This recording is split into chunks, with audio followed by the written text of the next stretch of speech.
Kami mempersembahkan renungan Santapan Rohani, terjemahan dari renungan Our Daily Bread.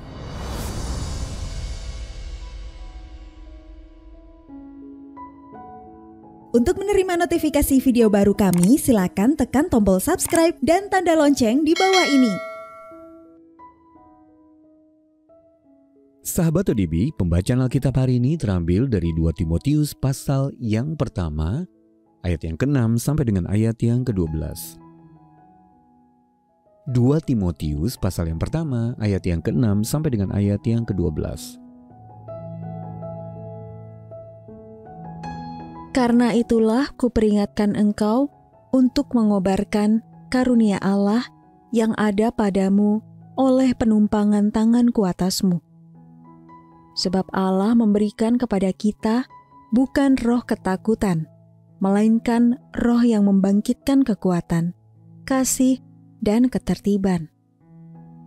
Jadi janganlah malu bersaksi tentang Tuhan kita, dan janganlah malu karena aku, seorang hukuman karena Dia, melainkan ikutlah menderita bagi Injilnya oleh kekuatan Allah. Dialah yang menyelamatkan kita dan memanggil kita dengan panggilan kudus, bukan berdasarkan perbuatan kita, melainkan berdasarkan maksud dan kasih karunia-Nya sendiri yang telah dikaruniakan kepada kita dalam Kristus Yesus sebelum permulaan zaman, dan yang sekarang dinyatakan oleh kedatangan Juru Selamat kita, Yesus Kristus, yang oleh Injil telah mematahkan kuasa maut dan mendatangkan hidup yang tidak dapat binasa. Untuk Injil inilah aku telah ditetapkan sebagai pemberita, sebagai rasul, dan sebagai guru. Itulah sebabnya aku menderita semuanya ini, tetapi aku tidak malu, karena aku tahu kepada siapa aku percaya, dan aku yakin bahwa Dia berkuasa memeliharakan apa yang telah dipercayakannya kepadaku hingga pada hari Tuhan. Ayat mas renungan hari ini terambil dari 2 Timotius pasal yang pertama, ayat yang ke-8. Janganlah malu bersaksi tentang Tuhan kita. Renungan hari ini berjudul Tidak Malu Bersaksi Bagi Yesus, ditulis oleh Dave Brennan.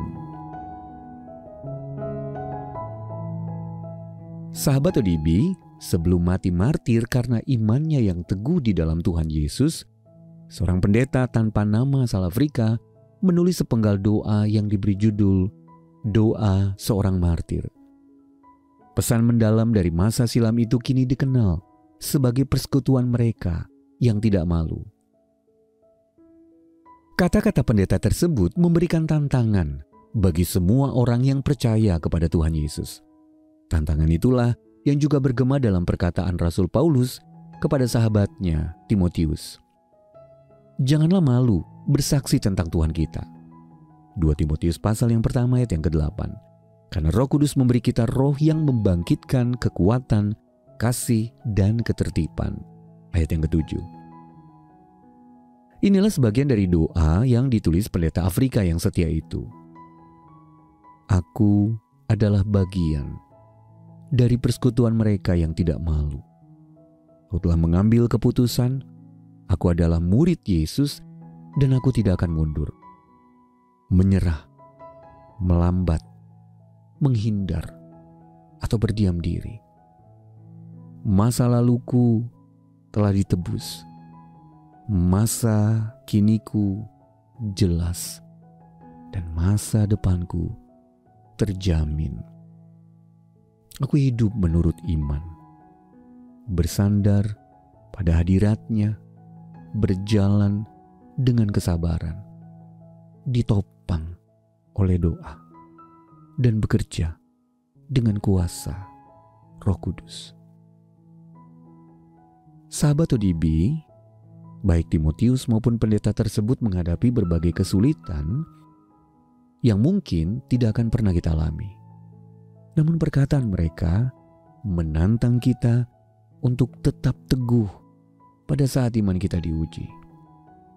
Kita tidak perlu malu karena Allah berkuasa memeliharakan apa yang telah kita percayakan kepadanya, yaitu hidup dan masa depan kita. Sahabat ODB, apa yang memberi Anda keberanian untuk tidak malu bersaksi bagi Kristus? Lalu bagaimana Anda dapat mengikuti teladan orang lain yang tidak malu untuk memberitakan Injil? Mari kita berdoa.